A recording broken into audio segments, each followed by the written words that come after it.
Darshana character பேரே தர்ஷனாக்காக தான் எழுதுறேன்னு சொல்லிட்டு 4ஆவதா அவர் யோசிச்சது இந்த செல்வா கேரக்டருக்கு நானுங்கிறது. அங்கேருந்து என்ன மைண்ட்ல வச்சு நான் எழுதினேன், உன்ன மைண்ட் வச்சுதான் நான் எழுதினேன் அப்படின்னு சொன்னாரு. ஏன்னா செல்வாக்கு அன்னைக்கு நீ என்ன சிரிச்சுட்டு நீ என்கிட்ட பேசின எல்லாம் 2 நிமிஷம் தான் அங்க பேசியிருப்பேன். அந்த 2 நிமிஷத்துல அவர் என்னோட ஃபேஸ் பார்த்துட்டு இந்த ஃபேஸ் செல்வாக்கு பொருந்துமேன்னு யோசிச்சிருக்காரு. Of course he knows I am an actor, theatre பண்ற அதெல்லாம் தெரியும், திறமை இருக்குங்கிறது தெரியும். பட் ஆனால் ஃபேஸ் வைஸ் அவருக்கு வந்துட்டு இன்ஃபேக்ட் ஆக்சுவலி அவர் சொல்லியிருக்காரு, நிவின் பாலியே வந்துட்டு அவர் வந்து ஃபர்ஸ்ட் படத்துக்கு நிவின் பாலி ஆடிஷனுக்காக உள்ள வரும்போதே வந்து அப்படி நிற்கும் போதே இவர் முடிவு பண்ணிட்டாரா இவர் தான் என்னோட தினேஷ்ங்கிற கேரக்டர்.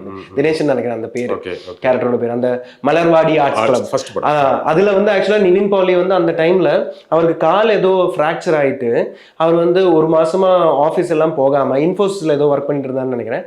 ஆஃபீஸ் போகாம தாடி எல்லாம் வளர்த்திட்டு இருந்தாரு. அவர் வந்து சரி முடிச்சுட்டு கால் சரியானதுக்கு அப்புறமா ஃபர்ஸ்ட் டைமா ஆஃபீஸ் போறதுக்கு முன்னாடி அவர் வந்திருக்காரு ஆடிஷனுக்கு. தாடி இருந்ததுனால அவர் செலக்ட் ஆனாரு பாருங்களேன். இது வந்து இவர் வந்து ஒரு இன்டர்வியூ நிறைய இன்டர்வியூல சொல்லியிருக்காரு. ஸோ அதான் மேட்டர். நம்மளை பார்த்த போது அவருக்கு ஒரு இன்ஸ்டிங்டிவா ஒன்று தோணுதுக்கு இவன் வந்து செல்வா கரெக்டா இருப்பான்னு.